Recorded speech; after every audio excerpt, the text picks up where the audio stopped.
Hello and welcome. This is Brianna McNerney here with Tuesday Musings, your weekly place for inspiration and advice from yours truly.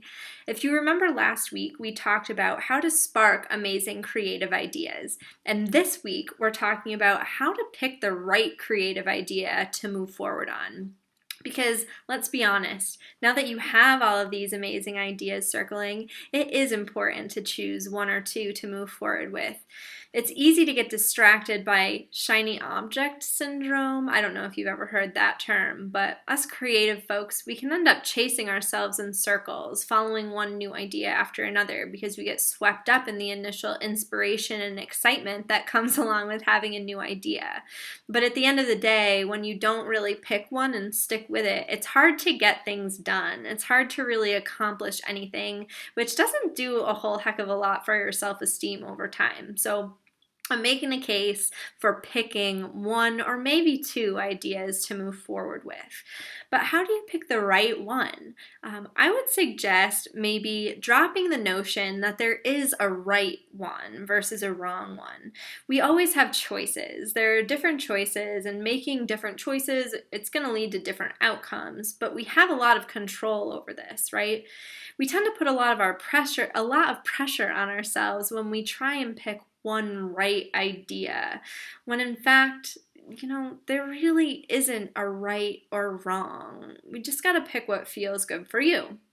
So if I were proceeding with trying to figure out which idea do I pick to move forward on, one of the first things I would do would be to check in with myself and say, is there one idea that I feel like I should move forward on, that society tells me I should move forward on, that people in my life tell me I should move forward on, versus something that actually I want to do, something that feels right for me? If I was debating between two, one that I thought I should do and one that I actually wanted to do, I would pick the one that I actually wanted to do. I would suggest that you do the same.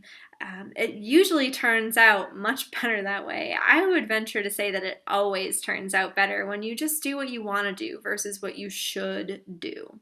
And sometimes it's unclear, though, what you actually want to do.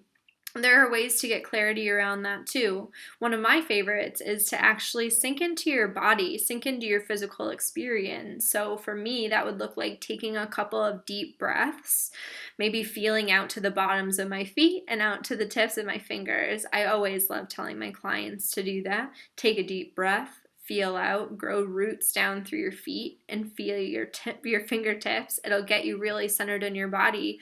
And then picture yourself making different choices, following down one creative idea versus following through on another idea that you have. And see which one feels best for you. Is there one that feels more right than another? That might give you some helpful insights about which choice is better.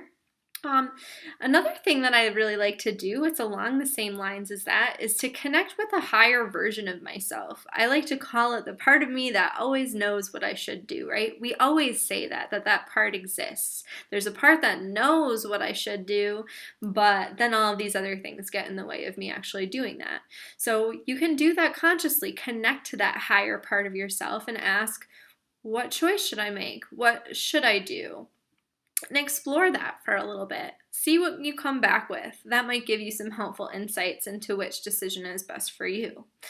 If you're still not sure, I would say that it would be a good idea to get clear on what your values are. Get really clear on what's important to you.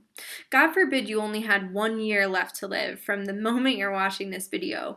What would you want to leave the world with? How would you want people to remember you? What do you want your impact to be? When you get finely tuned on what your values are, what's important to you, and the legacy that you want to leave, that could also give you some more clarity about which ideas are good to follow down, which ideas would be most worthwhile versus the ones that you can let go of.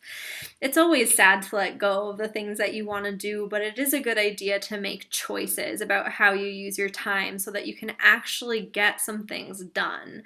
And next week, I'll offer you some tips about how to actually see the idea through to successful completion once you've picked which idea you want to follow down, because we all know that it gets tricky at times and it's easy to hit walls when you're in that process of actually following through on a creative idea. So I hope I'll see you next week.